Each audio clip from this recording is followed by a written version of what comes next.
Hi, I am Astajan, a final year MBBS student in a government medical college in India. As NEET aspirants, तुम सबको पता है कि trending reels क्या है, पर क्या तुम्हें ये पता है कि 5 टॉप ऐसी कौन सी एप्स हैं जो तुम्हें बहुत ज्यादा हेल्प करने वाली है in your NEET journey? I have those 5 apps जो कि मुझे बहुत ज्यादा हेल्प करी थी इन माय नीट जर्नी. तो let me tell you all of these apps one by one. Firstly, the app that I'm gonna tell you is most probably the one जिसके बारे में शायद तुम्हें पता होगा. It is the Forest app. इस app के अंदर बेसिकली आप अपना एक टाइमर लगा सकते हो. उस टाइमर के हिसाब से आप एक ट्री प्लांट करते हो जो कि उस ऐप के अंदर दिया होता है और फिर आप उस टाइमर के विद इन पढ़ते रहते हो. ये ऐप बहुत ज्यादा मजेदार है क्योंकि ये आपका फोकस इंक्रीज कर देती है. आप हर एक बार एक नया ट्री प्लांट करते हो as you work for yourself. And most amazing बात मुझे इस ऐप की लगती है कि इस ऐप के रेवेन्यू का कुछ परसेंटेज सच में जाता है कुछ ट्रीज को प्लांट करने में इन द रियल लाइफ. जैसे जैसे आप अपने गोल्स को अचीव करते रहते हो, इसके अंदर जो कॉइन सिस्टम है वो इंक्रीज करता जाता है और जैसे जैसे आप कॉइन्स कमाते हो तो आप अपने फॉरेस्ट के लिए different type of plants purchase कर सकते हो with those coins only. Second app का रो इज YPT ऐप. बहुत लोग ऐसे होते हैं जो ग्रुप में पढ़ने की वजह से ही मोटिवेटेड फील करते हैं कि आपको और ज्यादा पढ़ना चाहिए और ज्यादा पढ़ना चाहिए. एंड खासकर वो बच्चे जो सेल्फ स्टडी कर रहे हैं, अपने घर में रहकर बिना किसी कोचिंग को अटेंड करे पढ़ रहे हैं, उनके लिए ये ऐप बहुत ही क्रेजी ऐप है. बिकॉज इस ऐप के थ्रू आप लेजिट एक ग्रुप बना सकते हो जिसके अंदर आप देख सकते हो आपका जो ग्रुप मेट है वो कितने आवर्स पढ़ रहा है, क्या वो अभी पढ़ रहा है या फिर वो कुछ और कर रहा है. Literally this app tells you about the activity of the other person in the form of timer that they are studying और नॉट. इस ऐप के अंदर आप अपना खुद का एक स्टडी ग्रुप बना सकते हो जो कि लोन पर्सन भी हो सकते हैं, अननोन भी हो सकते हैं, या फिर आप किसी ओपन स्टडी ग्रुप को ज्वाइन भी कर सकते हो. Now the next app is Medic NEET app. ये जो ऐप है it is really worth the money. क्यों? क्योंकि इस ऐप के अंदर आपको मिलता है 41,000 प्लस MCQs जो कि हिंदी और इंग्लिश दोनों में ही अवेलेबल है. इस ऐप के अंदर आपको मिलता है PYQ टेस्ट जनरेटर. ये किस काम आता है? बेसिकली हम जब भी परेशान होते थे अपने टाइम पर, हम लिटरली पता है क्या करते थे, हम लोग टेस्ट पेपर निकालते थे. लाइक फॉर एग्जांपल 2024 का मैं टेस्ट पेपर निकालूंगी और उसको देने बैठूंगी तो मुझे उसमें प्रॉब्लम ये होती थी कि वो फुल सिलेबस का टेस्ट है, मुझे PYQs अगर करने हैं एक टेस्ट फॉर्मेट में तो मुझे उस पूरे की पूरे टेस्ट पेपर को लगाना पड़ेगा और उसके अंदर पूरा सिलेबस आने वाला है. But this app is a magic bro क्योंकि इसके अंदर आपको मिलता है PYQ टेस्ट जनरेटर. आप अपने करे हुए चैप्टर्स को सेलेक्ट करो और PYQ वाले सारे के सारे क्वेश्चंस आएंगे as a test, as a exam pattern. This is really a crazy feature about this app. Also ये जो टेस्ट आएगा वो CBT फॉर्मेट में होगा जिससे आपको एकदम एग्जाम फील आएगी. जब मैं नीट एस्पिरेंट हुआ करती थी तो लिटरली जो PYQs होते थे उनकी लाइंस को मैं ढूंढती थी NCERTs के अंदर कि ये वाला जो लाइन है इस पे जो क्वेश्चन बना है वो लाइन है कहाँ पर.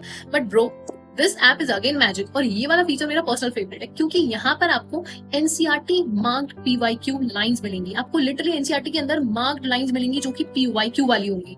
And this feature is clocking it. सोचो इसकी वजह से तुम्हारा इतना बड़ा लोड कम हो गया. तुमको लिटरली सारी लाइंस मिल रही हैं जो कि PYQ रेलेवेंट थी, जो कि लिटरली एग्जाम रेलेवेंट हो जाती है तुम्हारे लिए.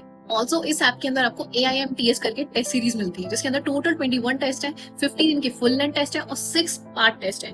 और ये सारे के सारे CBT फॉर्मेट में जो कि अगेन आपको एग्जाम फील देने वाला है. And the most amazing thing is इसका जो पैटर्न रहेगा सारे के सारे टेस्ट का वो 24, 25, 26 एंड रीनीट 26 को भी एनालाइज करके बनाया गया है क्योंकि ये जो एग्जाम पैटर्न है दिस इज मोस्ट प्रोबेबली कि रिपीट होने वाले हैं. And this app doesn't stop here. This app provides you video lectures, customizable daily goals and a lot more.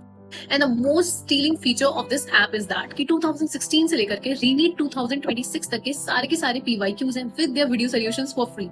And for this particular feature, I will suggest you all कि ये free feature है कि PYQs और उनके video solutions एकदम free हैं. तो आप प्लीज इस ऐप को डाउनलोड करो और एक्सेस करो इस free feature. And all the features that I've told you, this is just for 1,999. Literally, बाकी जो भी apps होती हैं या फिर बाकी जो भी चीजें होती हैं, I've seen कि 3K to 5K के अराउंड देती हैं वही सारे फीचर्स और शायद इतने ज्यादा फीचर्स मिलते भी नहीं है. तो according to me this app is सच में अ स्टील डील. मैंने पर्सनली इसको एनालाइज किया फिर मैं तुमको बता रही हूँ. And if you want some extra discount of about 20% then you can apply my code ASTHA20. This app is available for both the Android users and the iOS users. तो मैं इस ऐप की जो लिंक है वो अपनी description में डाल दूंगी. Now the next app in the row is Enki Droid Flashcards. अगर तुमको इसके बारे में नहीं पता है तो प्लीज जान लो. अगर आप कोई चीज भूल जाते हो और उसको रिटेन करना आपके लिए बहुत ज्यादा टफ है. फॉर एग्जाम्पल मेरे लिए तो एनिमल किंगडम के अंदर जितने भी एग्जाम्पल्स थे, प्लांट किंगडम के अंदर जितने भी एग्जाम्पल्स थे, वो याद करना इतना ज्यादा बड़ा टास्क था कि मैं गलत ही कर देती थी अपने सारे मॉक्स के अंदर. तो मेरी फ्रेंड ने मुझे उस टाइम पे सजेस्ट किया था एंकी ड्रॉइड फ्लैश कार्ड्स जिसके अंदर आप क्वेश्चन आंसर फॉर्मेट के अंदर फ्लैश कार्ड्स बना सकते हो और जब भी आपका हाथ आपके फोन पे लगे तो एक बार बस उस फ्लैश कार्ड को पूरे दिन में सॉल्व सॉल्व कर लेना and it will solve your problem of retention about those examples and whatever things that you are feeling कि वो तुम्हें याद नहीं हो रही है. And the next app is chess.com. I know ये ऐप तुमको बहुत ज्यादा अतरंगी ऐप लगेगी out of all these apps, but it is my personal favourite. क्यों? क्योंकि ये ऐप जब से मैंने यूज करना स्टार्ट करा है, I have known something that is blowing my mind. तो मैं तुमको शेयर करना चाहती हूँ वो ऐसा क्या है. चेस एक ऐसा गेम है, जब भी तुम अपने फ्री टाइम में खेलोगे ना, तो तुम्हारा एनालिटिकल ब्रेन इंक्रीज होगा, एनालिटिकल थिंकिंग तुम्हारी इंक्रीज होगी. इसकी वजह से क्या होगा, तुम अपने आप को इंटेलिजेंट परसीव करोगे as much as you will learn this game. For example, किसी भी चेस प्लेयर को देखते हो तो क्या आता है दिमाग में, यार इसका IQ तेज है, यार ये बहुत स्मार्ट इंसान है, ये बहुत ज्यादा इंटेलिजेंट है. सेम जैसे जैसे तुम उसके मूव सीखने लग जाओगे, जैसे जैसे चेस में तुम खेलने लग जाओगे ना, तुम्हें समझ में आने लग जाएगा चेस का गेम, तो तुम्हें लगेगा यू आर इंटेलिजेंट पर्सन. अगर तुम वो कर सकते हो तो तुम पढ़ भी सकते हो, अगर तुम वो कर सकते हो तो तुम कुछ याद भी कर सकते हो. तो basically chess is a game जो तुम्हारा माइंडसेट बनाता है. तो instead of doom scrolling in your free time, I would suggest please जाओ chess.com डाउनलोड करो और चेस खेलो. So yeah this is it from my side. Thank you for watching this video.